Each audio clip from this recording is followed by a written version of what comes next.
Olá pessoal, tudo bem com vocês? Aqui é o professor Roberto. Na aula de hoje aí vamos dar continuidade, né, à prática número 10. Então, fazendo uma revisão aqui, a ideia é projetar, né, os controladores do tipo P, PI e PID para a planta térmica, né, em controle de malha fechada. A gente vai fechar a malha com esse controlador. Então, na primeira parte, no laboratório número 9, né, a gente fez a identificação dos parâmetros do modelo de malha aberta, tá? A gente aplicou o método Ziegler-Nichols, né, que é o do sistema de primeira ordem. Na verdade, a gente fez a identificação de um sistema de primeira ordem com atraso, tá? E a gente já encontrou os parâmetros lá, né, a constante K, né, o atraso de transporte L e o tempo T, né?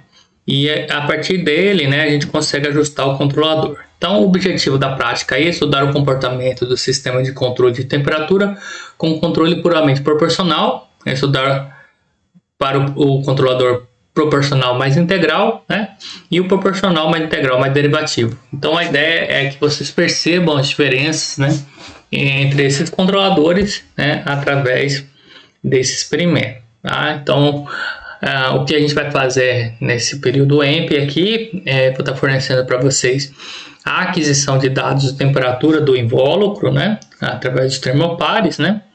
Então, lembrando que tem aqui um aquecedor, né, e tem um ventilador aqui que a gente pode pensar como distúrbio. Então, a gente pode acelerar, né, aumentar a velocidade do ventilador e diminuir, etc, né. Tem um controlador industrial aqui com display, né, que mostra a temperatura. Tá? A chave liga e desliga, pode selecionar o termopar superior ou inferior, tá? E basicamente é isso aqui, né? Então desse kit aqui, poderia se fazer o controle pelo controlador industrial, né? A gente ajustando o ganho, encontrando qual o ganho do controlador PID, ou pelos bornes aqui, se a gente quisesse fazer a implementação dele, com microcontrolador, com amplificadores operacionais, etc. Ok? Muito bem. Então, o que foi feito no experimento foi aplicar um ΔU, né? Então, perceba que é uma entrada de 40%, né, do valor máximo, né? Então, foi feito mais ou menos isso do aquecimento total e registrou-se a evolução da temperatura, né, a partir da temperatura ambiente, tá? Então, aqui tem em função do atuador, do processo e dos instrumentos. Muito bem. Então, da entrada aqui, do ΔP de referência, né? No caso aqui foi 40, né? Então a gente observou essa curva aqui, em que L aqui, ó. Perceba que o sinal foi ativado, né? O sinal degrau no tempo t igual a 0. Então, até a saída reagir, né, a gente tem o atraso de transporte, tá? E depois esse parâmetro T, né, que é dado na curva S, né, a gente vai pegar exatamente o ponto de inflexão aqui da curva S, né? Então os valores inferiores e superior, você determina aqui qual que é o valor T, tá? Então, feito isso, né, tendo Δθ, ΔP, aqui a gente tem o K, temos o T e já temos o L também. Então, vocês conseguem já estimar qual que é a função de transferência aqui do sistema de primeira ordem com atraso, né? Muito bem. Então, o que a gente vai fazer aqui? Vamos ver só para... agora, feita a identificação do nosso sistema, né? ΔP, Δθ, esse aqui vocês fizeram lá no roteiro 9, né? Então, agora a gente vai aplicar o controlador aqui, que vai fornecer qual que é o ΔP, né? Para que essa referência aqui que vai ser dado, set point, né? A saída atinja, né, esse valor de ΔT aqui, né? Então, a ideia, a gente fechou a malha, né? A malha aberta, né? Exatamente isso aqui que vocês identificaram, né? ΔP, entra ΔP, sai Δθ. Parece uma temperatura aqui, tá? Então a gente vai realimentar agora, porque conhecendo a planta, a gente consegue projetar o controlador, né? E fazer com que essa temperatura vá para, sei lá, 35 graus Celsius, etc, né? Se a temperatura ambiente for 27, por exemplo, eu quero mudar para 50 graus Celsius, né? Então, dada a referência aqui, o set point, né? o controlador vai fazer com que o delta θ vá para a referência, né? Como que é feito isso? Através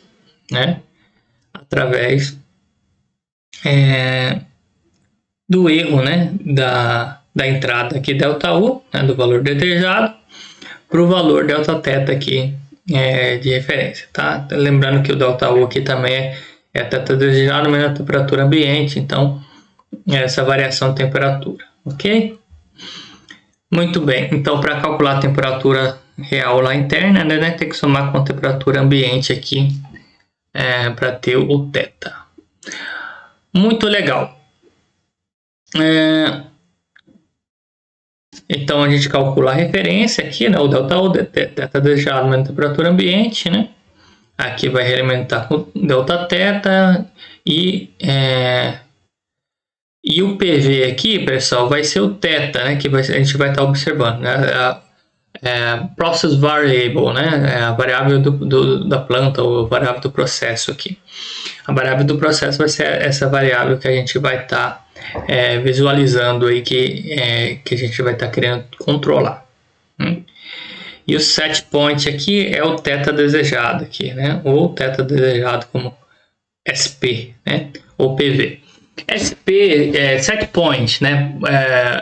Process variable, né? Variável do processo aí. São a nomenclatura que geralmente é utilizada pela indústria, tá, pessoal? Então, geralmente são usados esses nomes para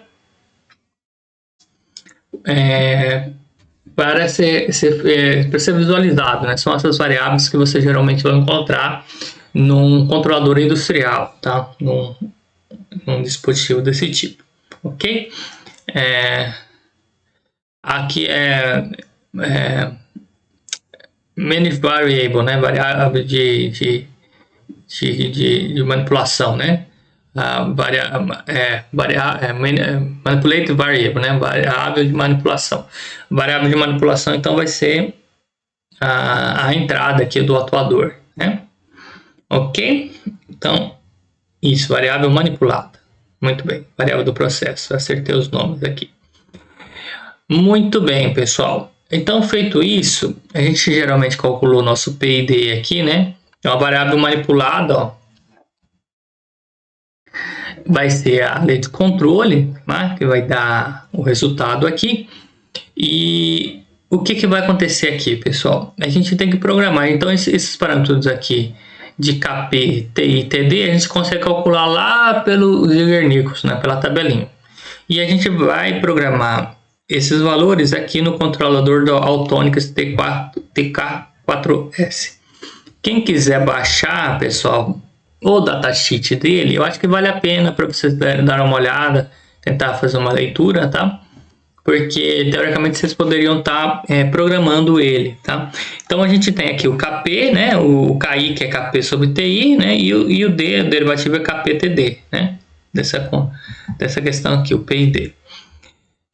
Só que como que ele é programado, né?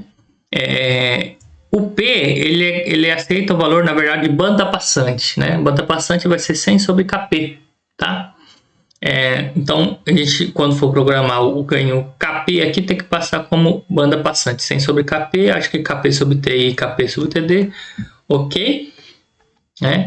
Então, aqui nós temos o PID, através da tabela de Zeigarnik a gente consegue calcular. Então, quero o controlador P, qual que é o KP? T sobre KF, tá? Vou programar aqui no controlador da Autonix, então tem que converter aquele KP para banda passante, daí eu programo aqui, ok? Configura essa variável lá dentro do controlador.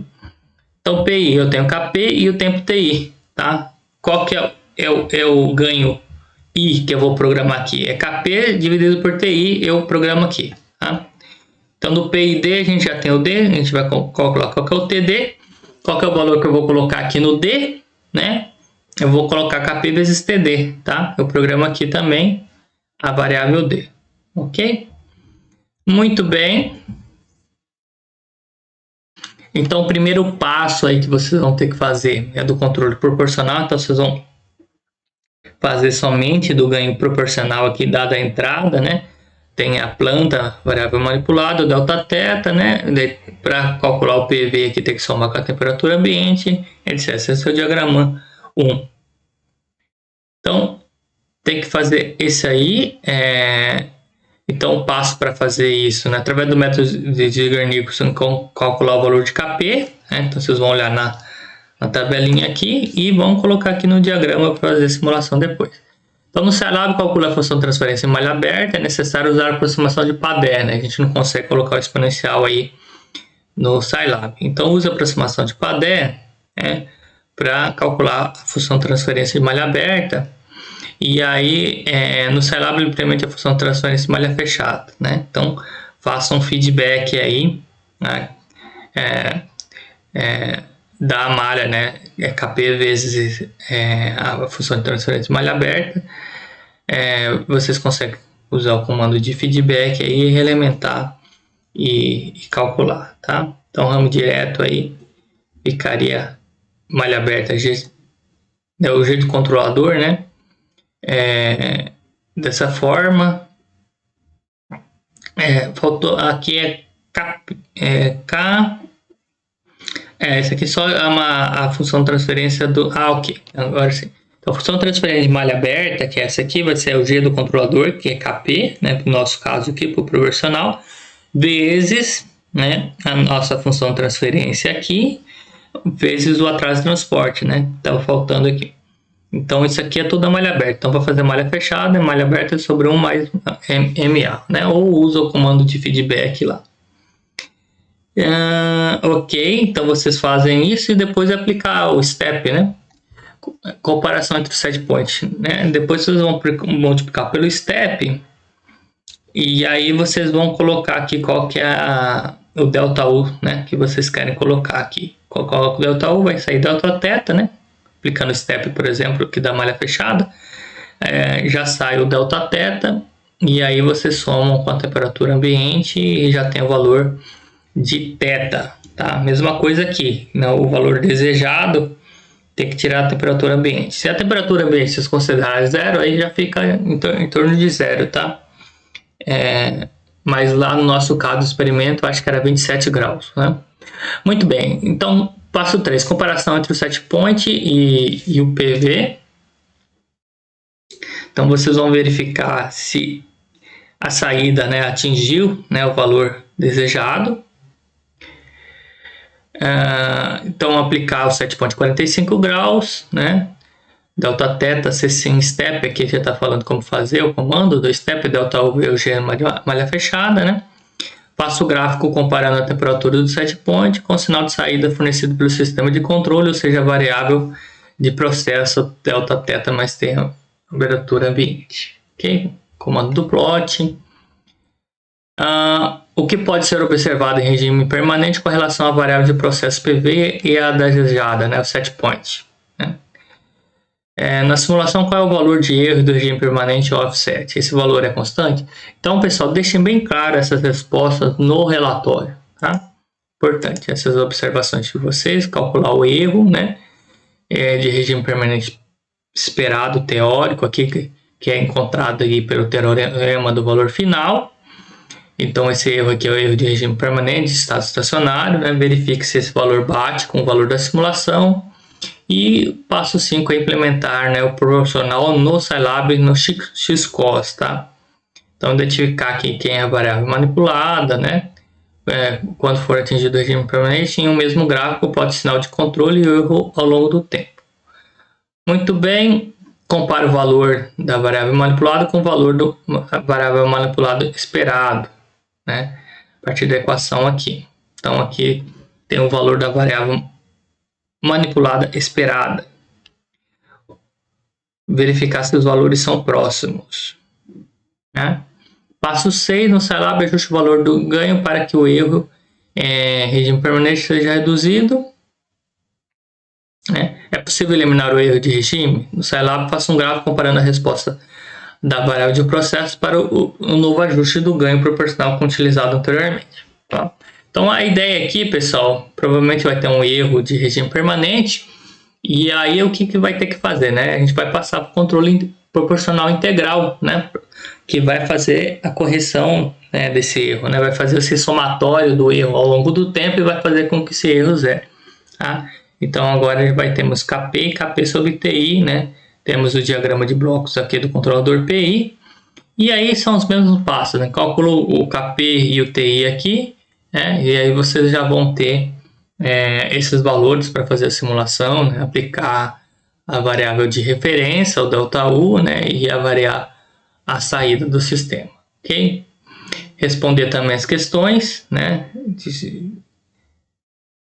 Verificar aqui qual o valor de regime permanente, offset, zerou, né? Agora o controle integral para zerar. Né? Então verifique se zerou. Identificar a variável manipulada, comparar o valor final, né? com o valor esperado novamente. Então o meu processo agora por PI. Compare o comportamento da variável de processo obtida pelo sistema em malha fechada com o controlador PI e com o controlador P. Faça um gráfico no Scilab comparando a resposta da variável de processo obtida por cada um dos controladores. Observe os critérios de desempenhos, né? Quais são os critérios que estavam listados aqui? Máximo sobre sinal, tempo de subida, tempo de assentamento, erro de regime permanente. Ok? E aí, por último, o controle proporcional integral derivativo aqui, que na verdade ele deve ser um pouco mais rápido aí, tá? Então, o mesmo processo, tá, pessoal? Né? Olha a tabela de Wernicke, faz simulação no Xcos agora aqui, ó. Já tem até o desenho aqui para ficar fácil para vocês. Fazer os gráficos, comparar com a entrada, né? E responder os questionamentos aqui entre a variável de processo e a desejada, né? Os set points, os erros, a variável manipulada, esperada, né? E aqui, pessoal, essa dica aqui é muito importante, esse passo 6. Caso necessário, faça um ajuste fino, tá?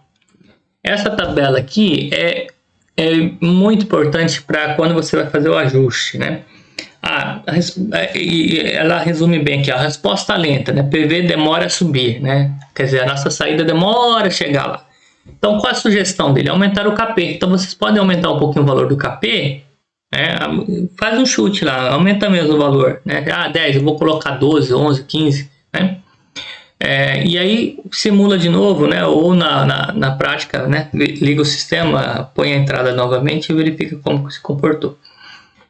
Dependendo do valor ajustado, pode levar o sistema a apresentar comportamento oscilatório. Então tem que tomar mais cuidado. Aumentei KP para ficar a resposta mais rápida, mas começou a ficar oscilatório. Então, opa, não posso ir tanto no valor de KP aqui. Resposta a oscilações longas, a sugestão, aumentar o tempo de integração TI, reduzir KP, aumentar TD, né? Tomar uma das ações de cada vez, né? Offset elevado, né? Então, introduzir o termo integral, talvez não tenha o item I, né? Lembre que TI igual a 0 desliga o cômputo da integral, né? Isso no controlador industrial, né? Então, efeitos gerais da inclusão dos termos do controlador P e D, né? P, tempo de segundo diminui, sobre sinal aumenta, tempo de assentamento não muda, erro de estado estacionário diminui. I, tempo de subida diminui, sobre sinal aumenta, tempo de assentamento aumenta, erro de estado estacionário elimina, né? D, não muda, diminui, diminui, não muda. Bom, pessoal, praticamente é isso. Vocês vão ter que fazer o gráfico, comparar as variáveis, etc. E é isso aí, tá? Qualquer dúvida, fico à disposição. Acho que não é necessário aqui fazer a leitura do roteiro, tá? Se tiverem alguma dúvida, postem no fórum e a gente está aí disponível para responder. Obrigado, até mais.